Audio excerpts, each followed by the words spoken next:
Hey, it's Chuck Armstrong with Loudwire Nights, and this is Loudwire Nights On Demand. It was so great chatting with Michael Sweet, talking all things Stryper. This first aired on Thursday, September 12th. Here you go.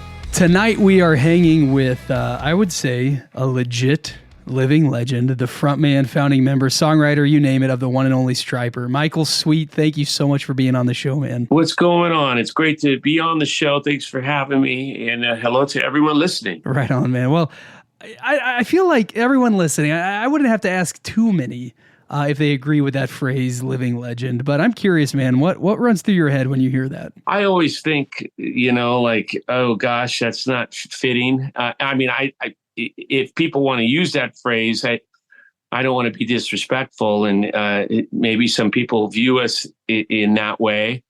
But we certainly don't view ourselves that way. I mean, we're just regular guys, just like everyone else, out there trying to survive and trying to be a light in the dark, and Yeah. But I mean, again, if people see us that way, that's pretty incredible and very humbling. Well, and guys just out there, trying to survive. I mean, you've been doing this for a while, man. The 40th anniversary of of Stryper's debut is this year. I have to imagine, in the 80s, launching a metal band focused on Christian beliefs, focused on exactly what you said, being a light in the dark. It sort of sets you up to always feel like you're fighting for survival. Would you agree with that? Yeah, absolutely. There's no question about it. And you get the infamous eye roll with that remark when I say that, and people hear it, and that's okay too. But absolutely, it's been a battle, in all ways, shapes, and forms. Trying to get the records in stores, trying to get the music on radio, trying to get the videos on MTV, you name it. And I know that's the case for any band. It's a battle, and you're trying to break, and you're trying to make things happen. But if you could only imagine, just adding to that, singing about Jesus, and the door, Yeah. the door is closed, a lot harder in your face, many times over. So I can't tell you how many times we've heard the word no based on that. Oh, it's that Jesus band. No. Yeah. And literally, that's what comes out of people's mouths sometimes, management and labels and stuff. But, it's to be expected. And we got into this knowing that would be the case. And we're not shocked by it, but it's still frustrating. Yeah, no, I can imagine. And I have to imagine, too, a lot of that comes from, just preconceived notions, right? People who have heard down the road about this Jesus band, and that's it. And they haven't necessarily even given the band a chance, which only adds to that frustration, I have to imagine. It does. It really does. When we're out there trying to keep the ship afloat, and we're trying to jump on a tour, go out there and grab a tour that's going to help the record and help the band and help in many ways. And, you're told no, no, no. And then a band you just played with a week ago is told yes. And you're just thinking, did we not shower? What's up? Yeah. What's wrong with us? Do we smell? Are we ugly? What's going on here? I'm talking 40 years of that, Right, yeah. So we basically, because of being told so much, we just said, okay, well, we'll just do it on our own. That's and right. we pushed through, and we were able to headline on our own and continue playing and touring and releasing music on our own without the help really of anyone other than the label and management. So we're pretty very humbly proud of that fact that we've accomplished the unthinkable.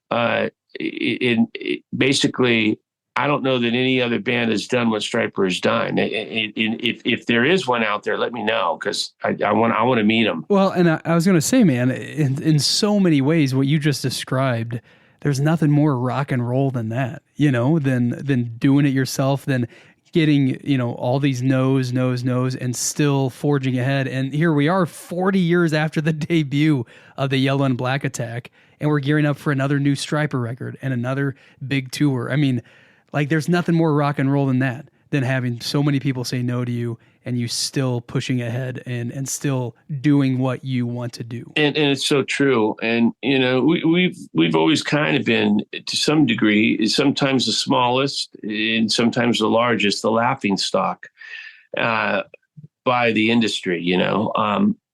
All the things we've heard and things that we've witnessed and whatnot. And it's okay. It just kind of drives us more and pushes us more to do better and bigger things.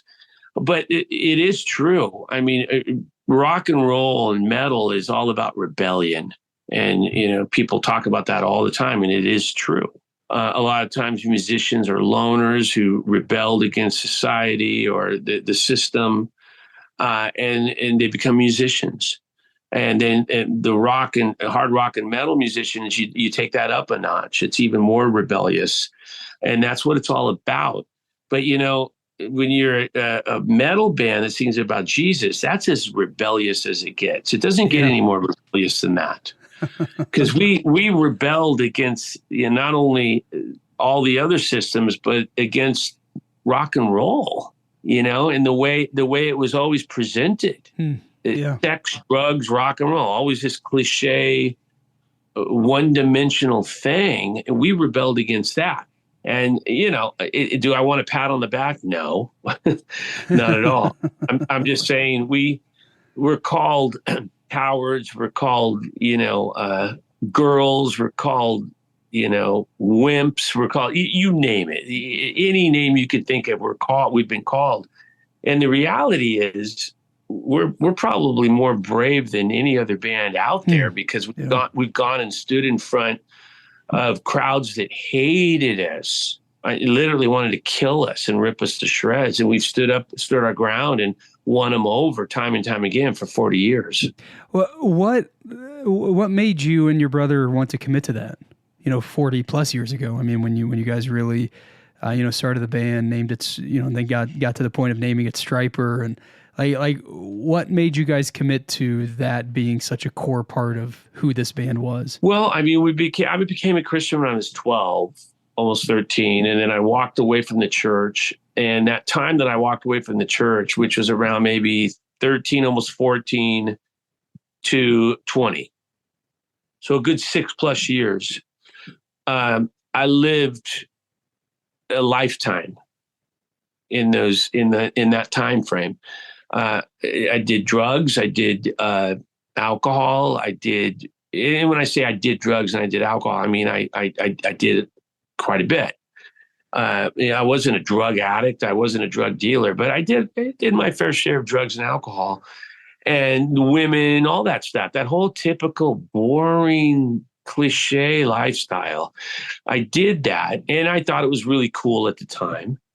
And then when I became 20 years old, I turned 20, I had some friends come and share with me how they gave their lives to Christ. And I saw the change and the difference in them. And I wanted that. And I knew I could have it. And I knew I already had a taste of it when I was younger. So God was just knocking on my heart for years. And I just said, I'm not going to go down that same path that all my other friends are going down. And some of them, by the way, at that time had died or almost died from overdosing. Sure, yeah. And alcohol and abuse and all that stuff. And I said, I'm not going to do that. I'm not going to make something just happened to me and my brother where we both said, we're not going to do that. We're going to do something different. And we did. And we're the weirdos. We're for it. We're the odd men out. We're not part of the club, and we never will be. But you know what? I look back on it, and I wouldn't change a thing. I was going to ask, man. Yeah, as you look back on that, even as you say all these different things, and as you reflect on that, man, it'd be easy to be like, oh, man, we could have just been, maybe toned it down or did this or did that. But it's cool, man. I think it's really cool to hear you say, I wouldn't change a thing. Well, I'll tell you, the struggle's been financial. We didn't manage our money properly back in the early days. And because of that, we wound up filing bankruptcy. We weren't incorporated. We were partnerships. So the individual partners had to file bankruptcy. I didn't have to by the books if you looked at my account and everything on paper, I wasn't in debt. I was doing pretty good. I didn't have to do it, but I had to do it based on the fact that I would have accrued the $2 million of debt that Stryper had. Sure. So we all filed bankruptcy, and everyone kind of knows about that.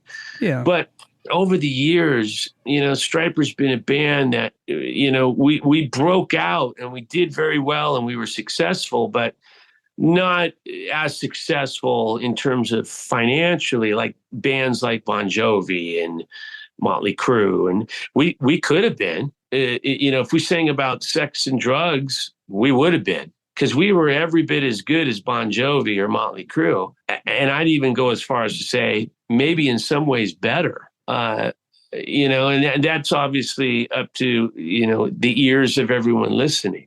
Yeah. But what I don't mean any disrespect to those guys, but what I mean by that is our arrangements, our style of writing and of playing was more complex. We had a lot more going on, guitar wise, drum wise, vocal wise. And it's not me being cocky or egotistical. It's just a fact. And my point is, if we had sang about girls and sex and drugs and all the typical stuff all the other bands sang about, we probably would have been at least twice, 3 times as big as we were.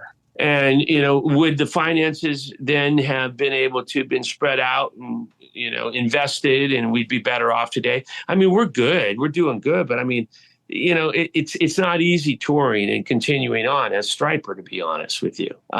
We always have a deficit before a tour. At the end of the tour, thank God, miraculously, the finances come through and we're doing all right. But it's a struggle, it's always a balancing act and a juggling act trying to make things work. Thank God for my wife, who is a very smart person financially with budgets. But, guys like the Stones and Bon Jovi and whatnot, I don't want to disrespect them, but they probably don't have to worry about finances. You know what I mean? Yeah. No, for sure, man. And yet, even so, and I don't want to minimize any of that, it's still amazing to be here in 2024 talking about Stryper album number 12, if I'm not mistaken, When We Were Kings, out on Friday the 13th.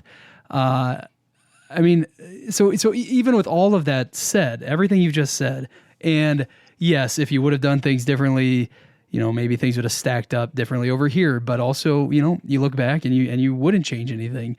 So how's it feel to be at this stage in the life of Stryper, in the life of everything you've done, everything you've experienced, still talking about new music, not just looking back, though certainly plenty of that, but still looking ahead, man, still making relevant, significant new metal today? How's that feel, man? It's phenomenal. And I mean, I wouldn't change a thing, because then we'd be a sellout, to give up eternity for the riches of this failing, crumbling earth would be a pretty pathetic, sad thing to do. But God sustained us and got us through, and we've been able to get through just fine. Miraculously, God got us through, and here we are today, still making music, still releasing albums. And that's another thing. Tell me, there aren't very many bands that are still around putting out new music that rivals their old music.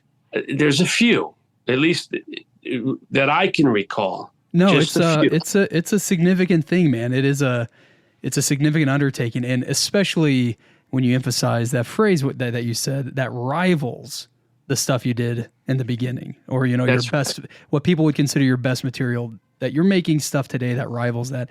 That's where the huge difference comes in, because people may still be churning out music or whatever, still touring, and which is still, I mean, that's a feat in and of itself. Yeah. But to be doing it at a level where you hear it and you're like, man, that sounds like what I fell in love with 40 years ago but with a fresh spin on it, or however you would phrase it. I mean, that is definitely the distinction here. And I would agree with you on that with this new album, When We Were Kings from Stryper. I think it brings some of that the mix of nostalgia, but also like what's next. Like you can kind of hear that what's next, what's coming for Stryper. You can hear all that come together on this. Yeah, we've somehow, and I can't really explain it, but we've somehow figured out a way and have a plan in place that works, that where we're able to merge the past with the present, and it works to our benefit. Some bands try to do that. They try to step into the present and be more of a modern band when they're a classic rock band or an 80s hair band, and it doesn't work. It feels off. Stryper, I think from No More Hell to Pay On, going back 2013 to now, so 11 years, we've been able to kind of combine the classic sound with a modern sound and still be relevant and please old fans and gain new fans with the music. And it's just astonishing, and it blows my mind. I ask the question every show. I say, how many people have seen us? And back in 2003, when we first started touring again on the second run, like the hands in the place that had seen us would be 90%. The hands that hadn't seen us would be maybe 10%, if that. Now it's 50-50. It's right down the middle. And every single night, and it blows our mind. So we have all these new people coming to see us every night. It's amazing. It is. It's amazing too, man, because even as we talk about that, like, yeah, there is all this happening, right? And all this excitement. And again, like you making things today that rival what you did and bringing new fans, new generations of people. And yet, too, you're still in a place where you're celebrating 40 years of the debut album. And so it's this wonderful mix, this wonderful balance of nostalgia and legacy and all of that. And you know, marrying it with the modern, current place of Stryper and the future place of Stryper. Yeah, it's just, when I think about it and break it down, it blows my mind, because we're not deserving of that. We're just regular guys like anybody else, you know. Who are we to have what we have? There are bands out there that blow us away, and they don't have anything. They play to 100 people a night and have been doing it for 40 years. And here we have what we have. And are we more deserving than they are? No, absolutely not. So it's very humbling to know that and to recognize and realize that. But at the same time, there's been a lot of work put into it. And that's not to say that those bands don't work as hard as we do, but we do work extra hard. I think that's apparent, and everyone sees that. Speaking for myself, I'm a workaholic. You know, I lose my mind if I'm not working. And, you know, as long as I can put 2 feet on the ground, I better be working. It's just Definitely. How I'm built. Yeah, and I think you're right. Everybody can see that. Michael Sweet, thank you so much for hanging, man. I know we're kind of just scratching the surface, but also, man, it feels like we've covered a lot of ground already, and hopefully we can chat again soon and bring you back to Loudwire Nights. But I just want to say again, When We Were Kings, the 12th studio album from Stryper, it is out on Friday the 13th. Do not sleep on this record, man. And you're on the road celebrating the 40th anniversary of that debut album, The Yellow and Black Attack. And it's amazing to see all that's happened and all that is happening. And you get details on this tour. Stay up to date with everything going on at Stryper.com. And man, again, Michael, just so good chatting with you. Hopefully we can have you back on the show again soon and keep chatting and keep talking, man. Of course, Chuck. Thank you for having me, man. And God bless you, my friend. And I look forward to next time. And I hope to meet you and see you at a show soon, okay?